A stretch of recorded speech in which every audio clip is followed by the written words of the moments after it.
Buenas tardes, soy José Veronico, director del Centro Bíblico de Consagración.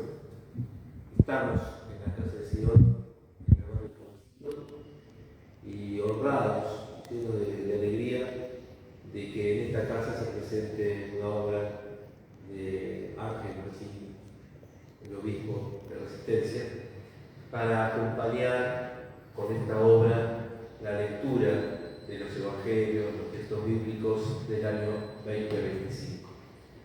Que la editorial Claretianas haya elegido este espacio nos llena también de muchísima alegría, porque sin duda sigue siendo un espacio bíblico privilegiado para muchísima gente.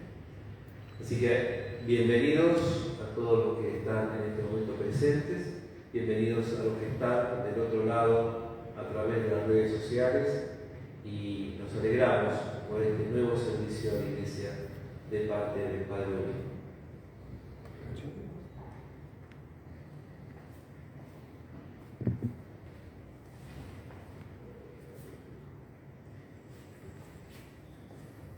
Bueno, muchas gracias a todos los que se van conectando, a todos los que han venido a participar. Sean bienvenidos, gracias al instituto que nos abre las puertas.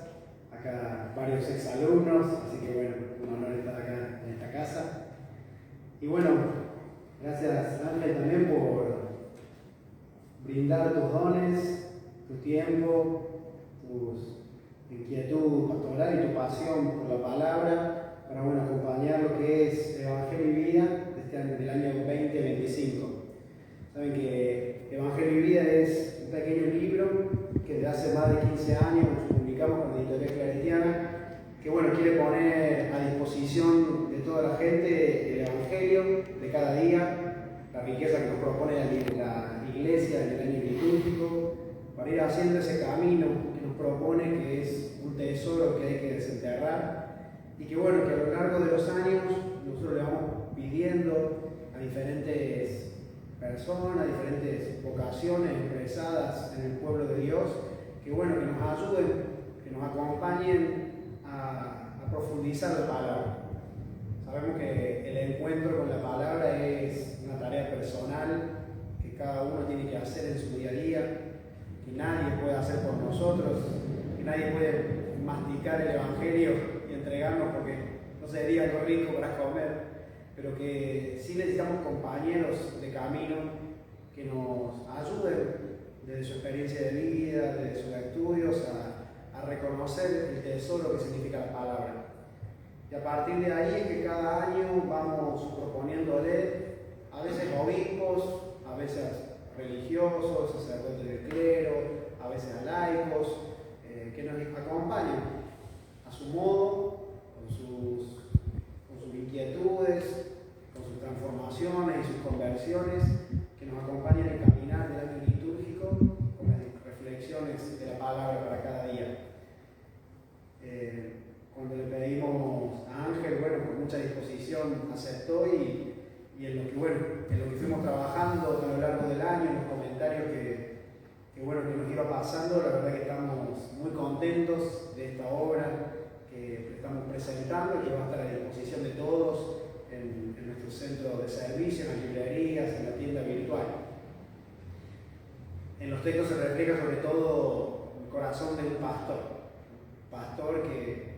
que sabe dejarse transformar por la palabra y que lo que nos comparte es un poco su experiencia de rumiar, de estudiar, de sentirse llamado a través de ella y de encontrar en ella la fuerza para servir también a su pueblo y a su gente día a día. Así que bueno, sin más, dejar el espacio para comenzar este laboratorio bíblico, espacio de experimentación, de investigación y de reflexión. Así que bueno, bienvenido Ángel y te cedemos acá la palabra. Muchísimas gracias, José Luis, por recibirme en esta casa donde se respira, donde se siente la presencia de la palabra de Dios leída, estudiada y compartida. Y muchas gracias, Kekei, y a todo el equipo de Editorial Claretiana por haberme invitado a esta experiencia, que realmente fue una experiencia de oración, de vida, de repasar no solamente algunos estudios bíblicos, sino sobre todo ese rumiar diario de la palabra de Dios que después como ministro tengo que proclamar. Así que les agradezco de corazón darme esta posibilidad de acercar algunos pensamientos que ayuden a la gente, a los cristianos, a conocerlo más a Jesús y seguir sus pasos durante el año 2025. Vamos entonces a iniciar este momento. Los invito a repasar unos párrafos de una canción de la esperanza. El texto está escrito por Esteban Camucho. La música no la escuchamos, pero es de Alejandro Barcello y un Portilla, y que dice: creo en la nobleza del hombre, de Dios imagen, y en la voluntad de los hombres que se levantan. No me robarán la esperanza, no me la romperán. El árbol que lo han herido pronto renacerá. Al Señor le pedimos entonces que renueve nuestros corazones con la luz y el calor de la esperanza. Después de ponernos en sus manos, voy ahora a tratar de compartir algunas reflexiones, algunos comentarios respecto de esta obra que nos va a acompañar durante todo el año 2025, Evangelio y Vida, con el título Peregrinos de Esperanza. Y la presentación lleva por título, por nombre, Laboratorio Bíblico Peregrinos de Esperanza en el Evangelio de Lucas. Amplía un poco lo que está sintetizado en la tapa del libro. Y bueno, esta expresión laboratorio me la sugirió Kay y me pareció interesante, así que quisiera hacer algún comentario sobre la Sagrada Escritura y los laboratorios.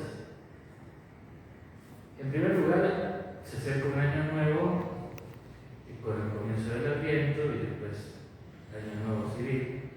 Y la palabra de Dios, que no está encadenada, como dice el texto de 2 Timoteo 2:9, nos sigue acompañando en nuestro peregrinaje.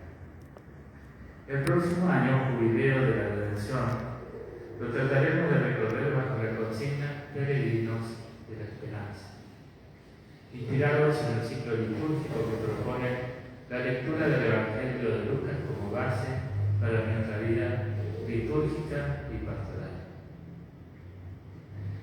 Os invito entonces a dedicar un rato a mirar con mayor atención el texto de Lucas y a relacionarlo con nuestras vidas, con la vida de la Iglesia de nuestro tiempo, con la realidad difícil muchas veces que nos toca diariamente. A esto hacemos referencia cuando hablamos de laboratorio bíblico.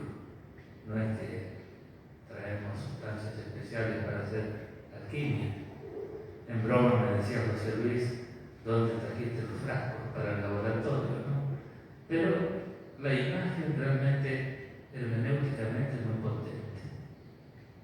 Me explico.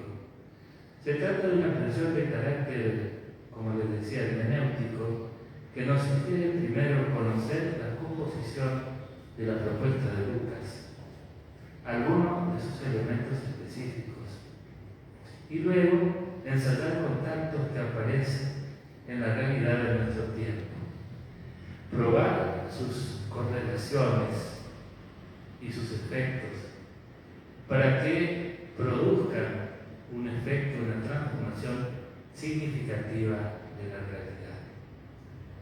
Como que en esta metáfora, en esta figura del laboratorio bíblico, se incluye a quienes dedicamos más tiempo a estudiar, a leer la palabra de Dios, pero sobre todo el sentido fundamental de la Biblia, conocerla más para poder después dejar que se encuentre con la realidad y ahí se produzca el milagro de la transformación de la obra de Dios en la historia. Hablar de laboratorio bíblico es referirnos al modo como tiene que ser leída la palabra de Dios, que va desde un conocimiento lo más preciso posible de su tenor literal a la interacción con la realidad de quien lee e interpreta, con su horizonte propio y sus búsquedas concretas. Aquí tenemos entonces una imagen que nos puede de alguna manera ayudar a pensar y a sentir también, porque las imágenes tienen esa capacidad simbólica de provocarnos, ¿no? Y ahí, como una síntesis de lo que les quería decir o les quise decir en este primer momento, hablar de laboratorio bíblico es hablar de una expresión de carácter hermenéutico que nos sugiere primero conocer la composición de la propuesta de Lucas para luego ver las correlaciones con la realidad. Hay un documento que salió en el año 1992 sobre la interpretación de la Biblia en la Iglesia, que es muy clara. La dirección de la interpretación de un texto la marca la literalidad del texto. Pero después ese texto se ensancha y produce la interpretación plena, se alcanza cuando alcanza al lector y transforma su vida. No hay una interpretación gnóstica solamente del conocimiento de la palabra. Si la palabra no toca la vida, no es palabra de Dios interpretada convenientemente. Entonces, siempre el punto de partida es el tenor literal, por eso vamos ahora a comentar algunas cosas de Lucas.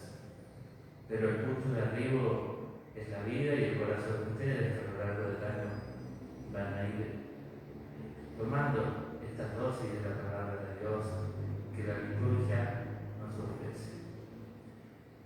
Bueno,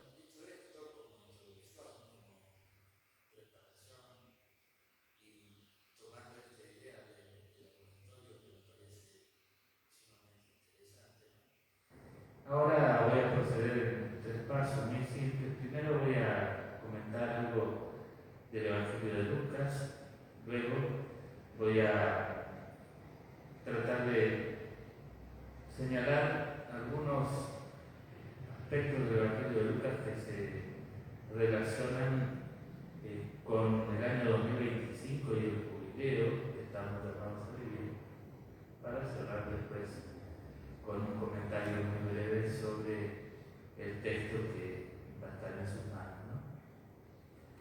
En primer lugar, entonces, vamos a detenernos en el Evangelio de Lucas. Cada uno de los evangelios recuerda y propone la buena noticia de Jesús con un estilo y bajo una estructura particular. El caso del tercer evangelio no es una excepción. La mayoría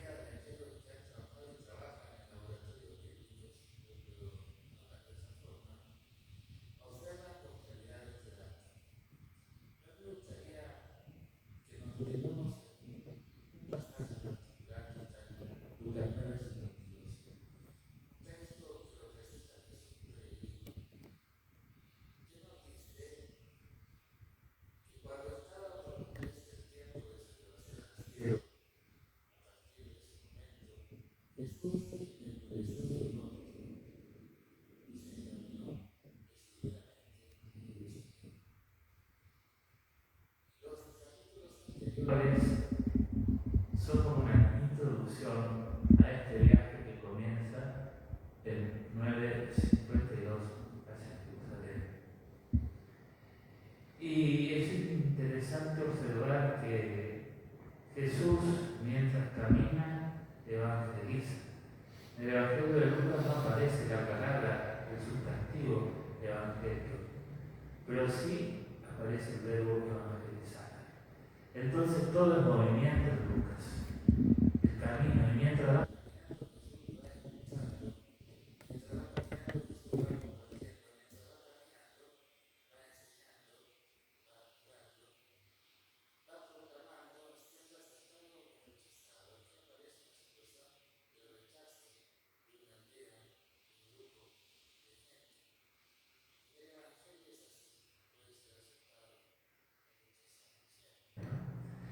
Pero lo que nos interesa es saber que este es un punto de inflexión, una bisagra en el Evangelio de Lucas, que está como montado o que está como vertido en el cauce de la figura del camino.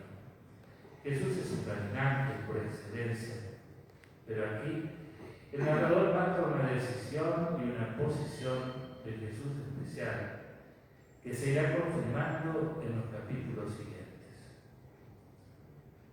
Les digo, o pueden mirarlo en la placa también, algunos de los textos donde van a encontrar esta imagen de Jesús yendo de camino.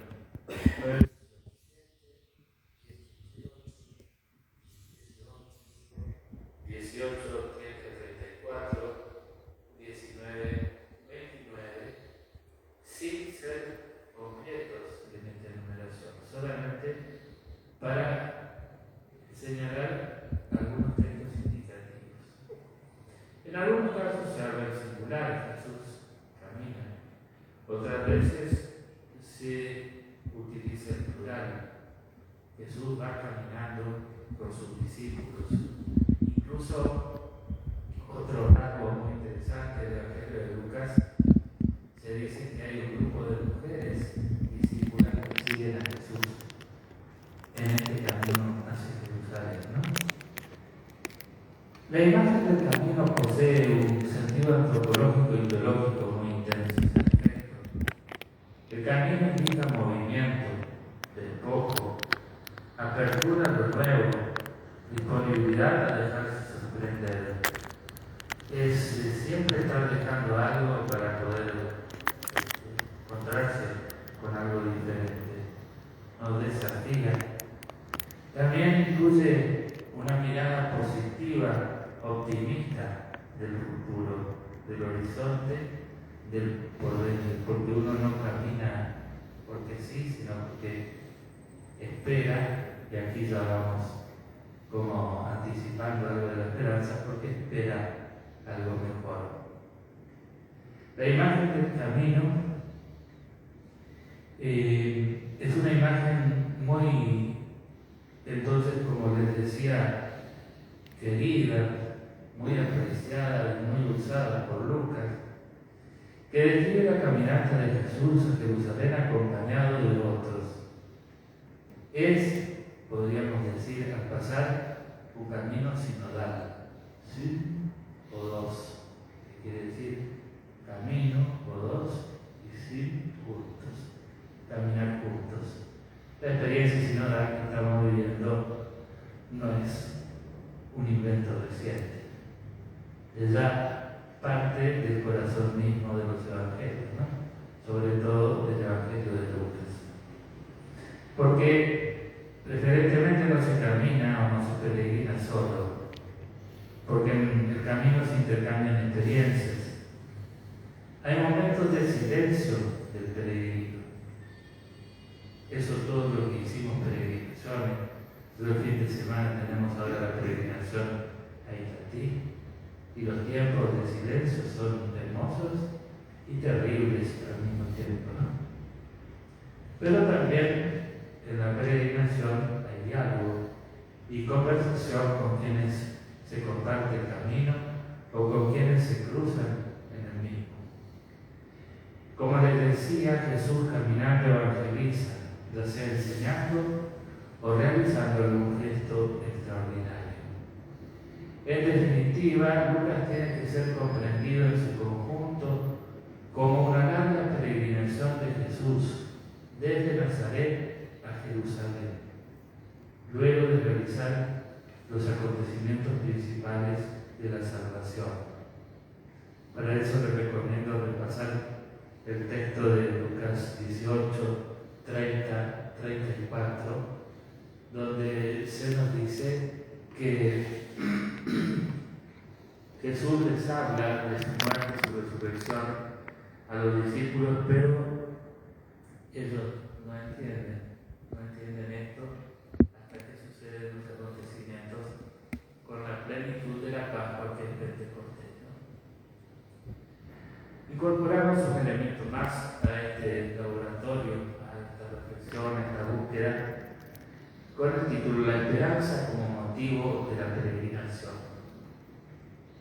Es decir, como motivo, quiere decir como motor, el que pone en movimiento la peregrinación, pero también como aquello que está adelante y que uno aspira a alcanzar en la peregrinación. La peregrinación siempre tiene una meta y un motivo que moviliza al peregrino.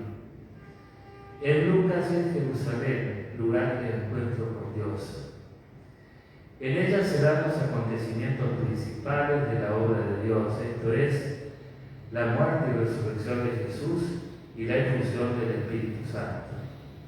Allí se reciben los dones por excelencia. Solo desde ese instante, cuando se completan estos acontecimientos, comienza el tiempo de la Iglesia, el tiempo de la evangelización a todas las naciones y a todas las culturas. El peregrino tiene una esperanza a veces difusa, otras veces más clara, pero siempre espera algo al final del camino. Este dato es paradójico en Lucas y también para los cristianos, pero lo tenemos que decir. La esperanza es la cruz y la gloria, muerte, resurrección y efusión del Espíritu. Por otra parte, el tercer evangelio es uno de los que mayor uso da a las expresiones griegas referidas a la esperanza. El número más importante de estas palabras se encuentra en los escritos paulinos o de tradición paulina. Algo voy a decir sobre eso en un momento. Pero de los evangelios, el que más utiliza expresiones del campo semántico que se vinculan a la esperanza es el tercer evangelio.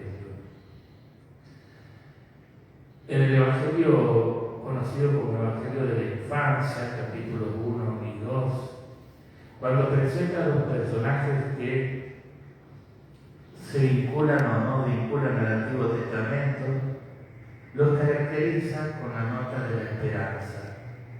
En 2:25 se dice: Simeón, hombre justo y piadoso, que esperaba el consuelo de Israel, protejómenos. En 2:25 Ana hablaba a todos los que esperaban: protejómenos la redención de Jerusalén. 2:38. De la misma manera se presenta José de Arimatea en 23, 51. Un hombre bueno y justo, que esperaba protegeto el reino de Dios. Repito, Lucas 23, 50-51. En una parábola de la vida cristiana presentada con los rasgos de una espera, la parábola que aparece en Lucas capítulo 12, especialmente en el versículo 36. Sean como hombres que esperan, protejan el regreso de su Señor. De esta forma se adelanta en el libro del Evangelio el anuncio de que la primera venida de Jesucristo abre un nuevo periodo de espera. Cuando se produzcan los signos precursores del regreso glorioso del Señor, entonces estará cerca la redención, según el texto de Lucas 21, 26-28. Y especialmente significativo es el texto de los denominados discípulos de Emaús, quienes están haciendo el camino equivocado y en el tiempo equivocado. Están tras mano de la historia, es decir, van de Jerusalén o salen de Jerusalén antes de recibir el don del Espíritu. Es claro que los temas de la esperanza y la redención reaparecen en esta escena de los discípulos que van hacia Emaús. Cuando Jesús les pregunta por la causa de su pesadumbre, uno de ellos responde: lo referente a Jesús Nazareno, que fue un profeta poderoso en obras y en palabras delante de Dios y de todo el pueblo. Y aquí viene la frase que seguramente recordamos y llevamos en el corazón, porque nos sucede a veces también a nosotros.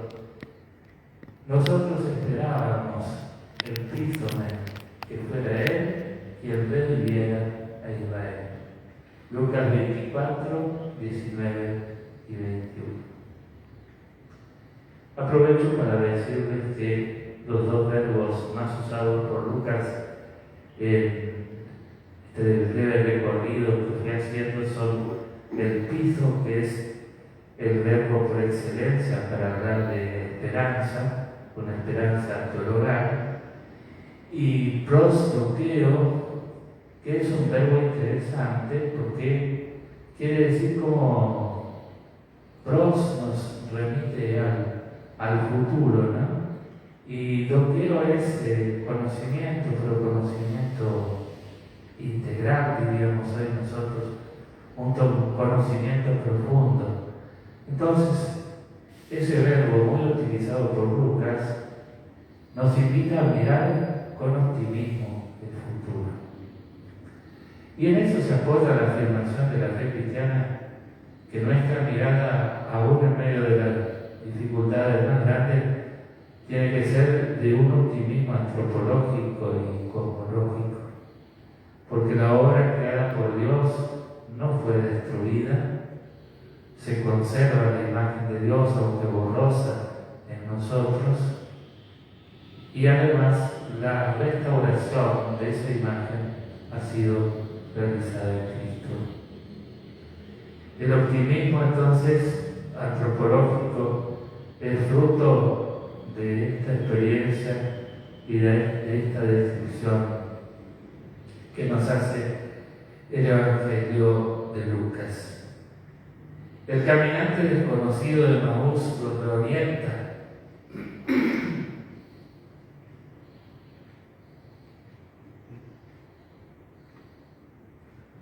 Lo reorienta a estos dos caminantes y le devuelve el sentido, la perspectiva pertinente para sus vidas. O sea, les devuelve la esperanza que ellos testimonian después con nosotros.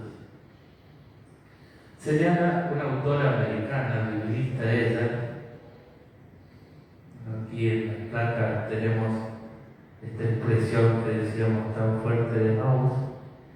Y después encontré este texto leyendo un material días pasado que me parece sintetiza bastante bien lo que he tratado de proponer.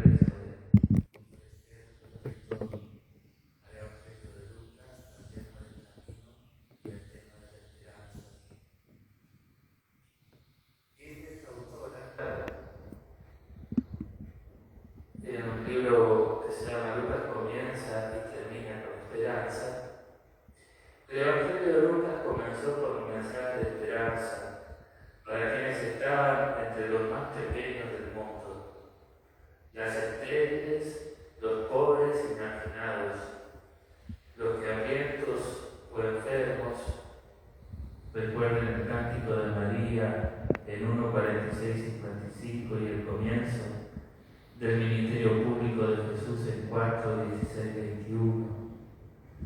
Aquí hacia el final del Evangelio, cuando todo parece perdido, regresa la esperanza en la aparición del Señor resucitado, que de nuevo alimenta a su pueblo con la esperanza del reino y con la nutrición que más necesitan en la enseñanza y el compartir una comida en su presencia. Creo que esta especie de inclusión que muestra esta autora nos habla del peso, la fuerza que tienen estas dos imágenes, el camino y la esperanza, en la comprensión del Evangelio de Lucas. Por eso son dos conceptos, dos categorías, dos cosas que tendremos que tener especialmente en cuenta, de un modo especial en la lección divina o la lectura orante de los domingos que se propone en el libro Evangelio y Vida, ¿no? Donde se toman precisamente textos de Lucas. Bueno, por último, el Jubileo 2025 con el lema Peregrinos de Esperanza. Ahí tenemos el logo, yo no lo voy a explicar porque tiene muchas formas de poder conocer. Para el 2025 el Papa Francisco nos invita a recuperar la dinámica del peregrino movidos por la esperanza. El nombre del documento convocante ya es elocuente. Spes no nos confunde, es decir, la esperanza no nos confunde. Y el texto prácticamente está construido a partir de la dinámica de la esperanza. Repaso los títulos de la Augura, si se llama esta carta, ¿no? La Augura, Spes no confundi, por la cual se convoca al Jubileo de la Redención 2025. Los títulos más indicativos, los títulos son altamente indicativos de esto que veníamos diciendo. Una palabra de esperanza, un camino de esperanza, signos de esperanza, llamamientos a la esperanza, anclados en la esperanza. Los fundamentos bíblicos en los que se apoya Francisco son tomados especialmente de San Pablo, como les decía, que tiene textos preciosos sobre la esperanza. Por ejemplo, textos que nos hablan en la tradición paulina de la esperanza como un ancla que está allí en el logo, ¿no? Un ancla que ya está afianzada, firmada en el horizonte definitivo y entonces nos asegura nuestro caminar, ¿no? Elegí un párrafo del texto de esta convocatoria al Gran Jubileo, de alguna manera para tener las palabras del Papa Francisco, que dice: este entretejido de esperanza y paciencia muestra claramente cómo la vida cristiana es un camino que también necesita momentos fuertes para alimentar y robustecer la esperanza, compañera insustituible que permite vislumbrar la meta, el encuentro con el Señor. Aquí esto me permite decir algo más sobre el verbo prosloqueo al que me refería antes. Es una buena traducción, vislumbrar la meta, ¿no? Es ampliar el horizonte. En otro pasaje del documento se vuelve a afirmar la condición de caminante, de peregrino del ser humano. Aunque no se aluda explícitamente a la visión de Lucas, los textos se iluminan recíprocamente desde esta perspectiva. Sin duda que en esta coyuntura de la historia, marcado por una importante incertidumbre, desde mi punto de vista, por un tiempo de oscurecimiento de las conciencias, las imágenes del camino y la virtud de la esperanza pueden ofrecernos una inspiración y un punto de referencia significativo. No cabe duda que la proclamación del Evangelio de Lucas durante el Jubileo es un don para la Iglesia, ya que el mismo Lucas entiende el nacimiento y la venida del Salvador como un gran jubileo en ese conocido texto de su presencia en la sinagoga de Nazaret, según lo narra Lucas 4, 16, 30. La historia de los jubileos comienza con Lucas en el Nuevo Testamento. tienen sus antecedentes en el Antiguo. Entonces, tenemos aquí una combinación de elementos que pueden producir efectos muy valiosos para la vida y para poder afrontar la realidad difícil, muchas veces difícil, la realidad concreta que nos toca vivir. Bueno, para terminar esta presentación,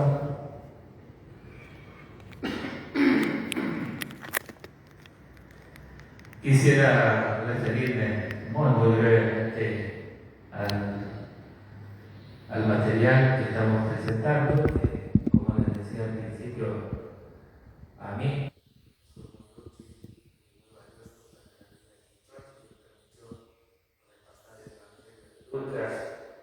leerlo con mayor profundidad, rezar y a partir de ahí también poder escribir algo que pueda ser útil para la vida cotidiana, ¿no? Y entonces la segmentación, es decir, que sea un libro que va siguiendo la lectura diaria, tiene su valor también, porque a veces la lectura corrida nos ayuda a ver el conjunto, pero después necesitamos, como los medicamentos, ya que estamos con laboratorio y el tema del laboratorio, como los medicamentos, es decir, necesitamos ir tomando una pastilla por día o dos, no podemos tomar todo junto, porque nos liquida, perdón el lenguaje, ¿no es cierto? Pero necesitamos.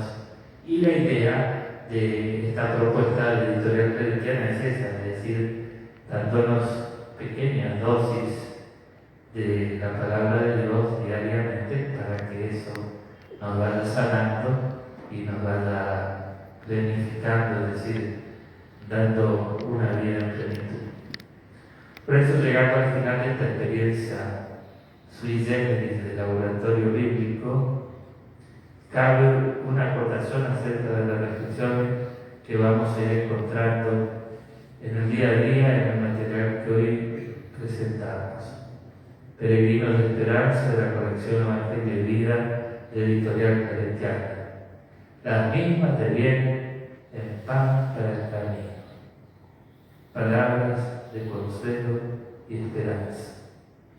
Y cuando yo hablo del pan para el camino, pienso en tantas cosas. Pienso en textos como en el profeta Elías, que huyendo recibe el pan necesario para llegar hasta Loré. Pienso en los discípulos de Maús, que citamos, al que aludimos hace un momento. Pienso en la Eucaristía cotidiana, la palabra y el pan partido y compartido. Tenemos el pan para el camino.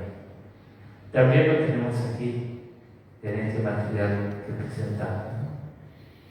Cada día tendremos la oportunidad de alimentarnos con ese pan, con la palabra que nos sostiene y al mismo tiempo nos abre horizontes nuevos, insospechados y definitivos.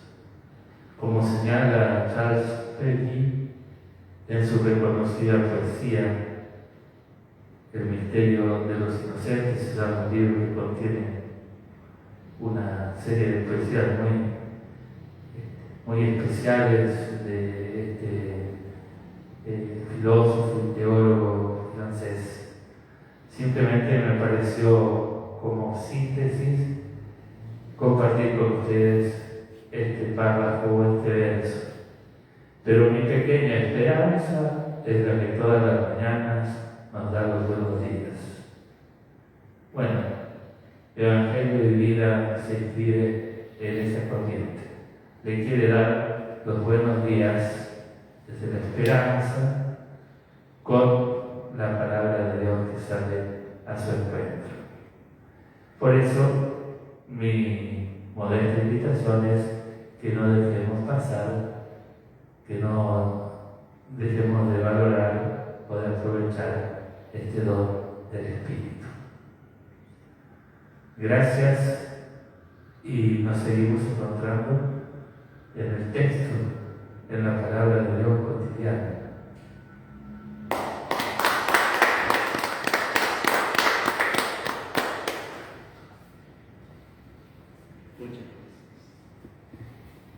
Bueno, Ángel, muchas gracias por compartirnos, por darle forma a este laboratorio. Y bueno, nos tiraste varias definiciones interesantes para seguir pensando, ¿no? Conocer la sustancia completa, los elementos que la componen, ¿no? Para después poder desglosarlo y ir tomando de a poquito, ¿no? De a poquito una pildorita cada día. Y bueno, con eso ir cuidando la salud. Ahí, bueno, llegaron algunos saludos de la gente que está conectada, que está viendo de diferentes lugares y algunas preguntitas también, como para conocerte un poco más, ¿no? Y bueno, seguir compartiendo este momento. Llegaron una pregunta son poquitas, las hago y después seguimos charlando. Susana, por ahí te preguntaba, ¿no? Como obispo, como pastor, ¿cómo cuidás y nutrís en tu vida la experiencia con la palabra? ¿Cómo dejar que ella sea la que ilumine, la que marque tu camino? Después preguntaban cómo, o quizás alguna experiencia, vos sos biblista, profesor hace más de 30 años en el seminario, pero también alguna experiencia de trabajo con la palabra, que descubrís en tus comunidades, en tu diócesis, que te llena de esperanza, ¿no? Que te hace descubrir cómo cuando la comunidad abre el corazón a la palabra, el espíritu ilumina y esa experiencia renueva la vivencia de la comunidad, de los servicios, de los ministerios. Por ahí compartimos algo de lo que significa también animar un espacio eclesial tan grande.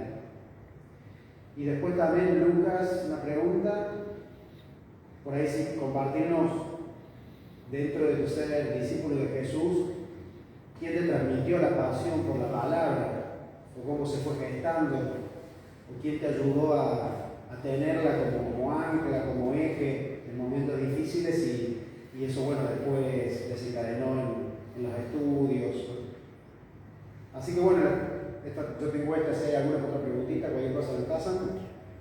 El tema del cuidado de la experiencia de la palabra en la vida personal, experiencia de esperanzas, de trabajo con la palabra en la diócesis, en centros de formación, y también dentro de la cadena de la fe, la transmisión de la pasión por la palabra. Y bueno, esas preguntitas acá que llegaron.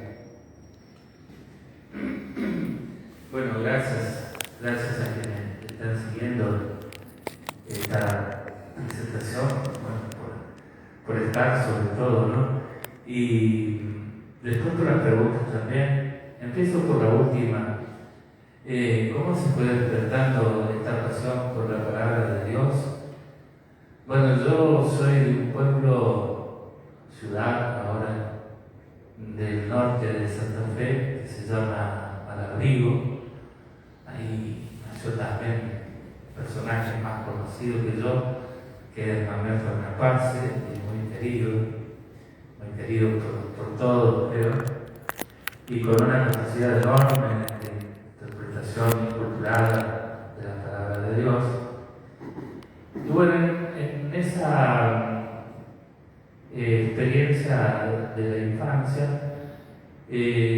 fueron dos cosas las que me ayudaron. Por un lado, había un sacerdote que yo era muy chiquito y me llevaba a la misa, vivíamos en el campo y veníamos en el Surqui hasta la ciudad para la misa dominical, ¿no es cierto? Era como un compromiso de familia. Y me impresionaba a mí cómo citaba la palabra de Dios, citaba la Biblia. No sé cuántos años había tenido, 4 o 5, decía, ¿de dónde aprendió todas las cosas que dice? Y me gustaba, eran cosas lindas, ¿no? Después lo cambiaron a ese sacerdote y vino otro, y entonces empecé a tener más trato con él, me acerqué, y le dije, ¿qué podía hacer hacer para conocer más la Biblia? Ah, ¿vos te gusta la Biblia? Me dijo. Bueno, te voy a regalar, y me regaló 10 tomos, no les miento, 10 tomos.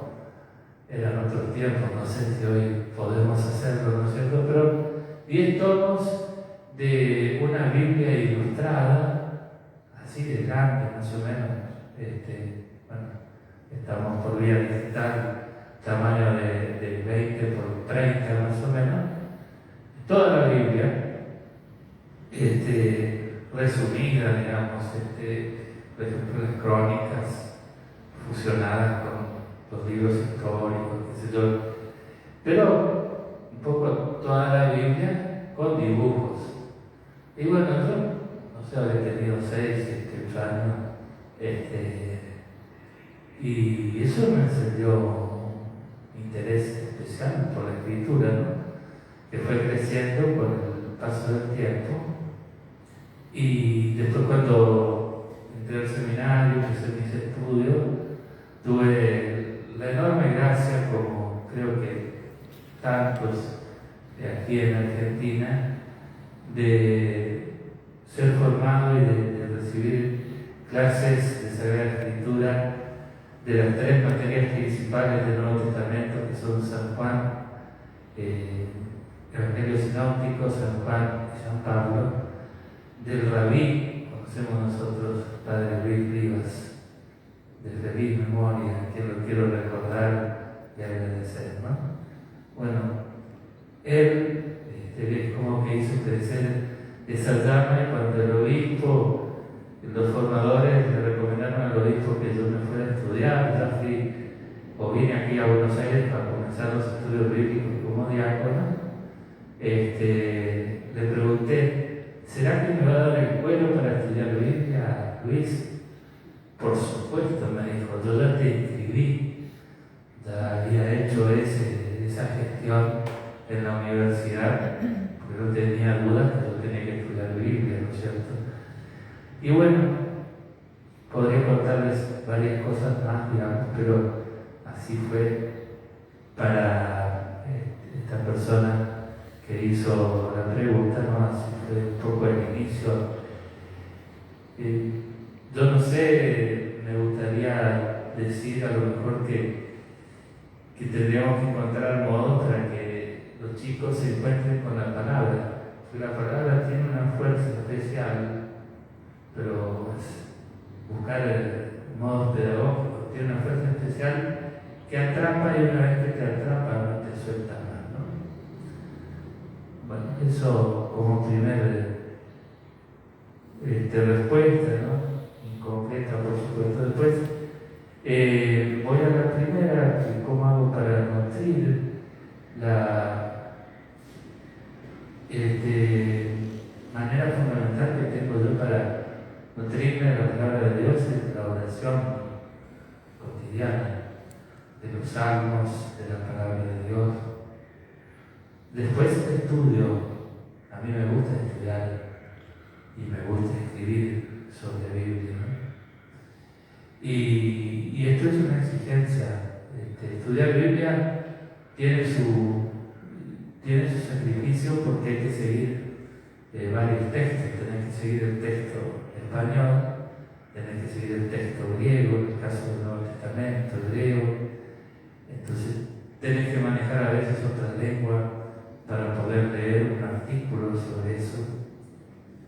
Por ejemplo, cuando hice un periodo de estudios para hacer doctorado en Roma, me fui a estudiar alemán a la Academia Austríaca, y algunos me decían, ¿por qué no estudias inglés si es lo que más se usa? Y yo le digo, miren, el alemán no lo voy a poder estudiar en otro momento. Al inglés sí lo puedo estudiar en Argentina y más o menos lo manejo, pero al alemán no. Y después me fui a Alemania. Así que lo que quería era leer los textos de comentaristas conocidos en alemán. Y para no perder la lengua, lo que hago es rezar la liturgia de las horas en alemán todas las mañanas, digamos. Entonces, no es que domino el alemán, pero me alcanza para leer los textos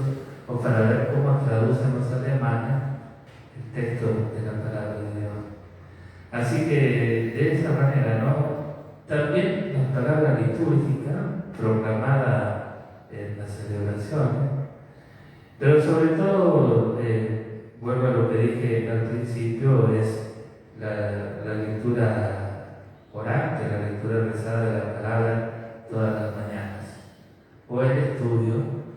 Y yo pues tengo que confesar que a mí me conmueve tanto la palabra que a veces se me caen lágrimas leyendo la palabra de Dios, ¿no? Algunos salmos, algunos párrafos de los profetas y demás. Así que bueno, esa es la manera, creo que cada uno tiene que encontrar la suya. Y bueno, la conecto con la segunda pregunta, esto de las experiencias. También yo podría extenderme bastante aquí, pero quiero contar dos cosas. Una más reciente, que el 1 de septiembre en la diócesis comenzamos el mes de la Biblia con un encuentro bíblico sobre Lucas precisamente, pero sobre Lucas y la oración en Lucas, ¿no? Porque es otro tema que Lucas tiene así en foco. Y bueno, y los grupos bíblicos son, como para poder explicarlas, como comunidades de base, es decir, son de los sectores más periféricos en todo sentido, digamos. Pero hace 32 años que vienen perseverando en el camino de los encuentros bíblicos. Y a mí me sorprende porque es gente muy sencilla, muy sencilla, campesinos, algunos no saben leer, ¿no es cierto? Y sin embargo saben frases completas de la palabra de Dios, ¿no? Entonces eso. Y después en un encuentro que vino Carlos Nesters para la región NEA, yo recuerdo a un campesino que dijo más o menos estas palabras, ¿no? Primero empecé esto de la Biblia y vi que era algo difícil, que era algo duro, pero me animaron, perseveré, seguí adelante, y hubo un momento en que la palabra de Dios se empezó a confundir con mi palabra. Ya no me daba cuenta cuál era la palabra de Dios y cuál era la palabra mía.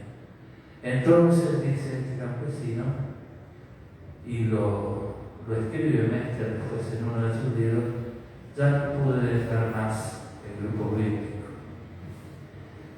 Eso tiene fuerza y les cuento una anécdota para también iluminar, digamos, lo que enseña el pueblo de Dios, creyente y sencillo, digamos. Había ahí en la ciudad de Reconquista un muchacho que falleció, un señor, que participaba de los grupos bíblicos también de un barrio y no sabía leer ni escribir, digamos, pero siempre llevaba la Biblia bajo el brazo, digamos. Y entonces en una reunión, en un encuentro bíblico diocesano, él abrió la Biblia al revés. Y uno que estaba al lado, que no lo conocía, ¿no?, le dijo, pero escuchame, dice, que necesitas anteojos, ¿no ves? Dice, mira que tenés la Biblia al revés. Y este hombre le respondió, el que sabe leer, lee como quiere. Eso nos dejó a todos los especialistas en Biblia. Así que eso es una aventura muy interesante, ¿no? Muy bien. Bueno, Ángel, muchas gracias por las experiencias, tu experiencia de vida, la experiencia de las comunidades. Sin duda que a nosotros como editorial nos enorgullece tenerte como parte de la familia que nos acompañes este año en este desafío que es profundizar el Evangelio de la misericordia, del camino, de la esperanza. Como bien decía, me parece que el jubileo queda como algo providencial también, ¿no? Un tiempo en el que la Iglesia nos invita a caminar juntos, a renovar la esperanza, algo que sentimos que esto en las comunidades nos hace mucha falta. La Iglesia desde Roma nos invita también a transitar este jubileo y este Evangelio que nos acompaña. Así que bueno, desde ya agradecidos a vos, a todo el equipo, al centro, a la gente que está conectada, les dejamos un gran saludo. Y bueno, esperamos que Evangelio Vida también sea un buen compañero de camino para ustedes. Está en nuestras sucursales, en la tienda virtual, tienda claretiana.com.ar. Y bueno, a seguir caminando. Muchas gracias a todos por estar y nos vemos en la próxima.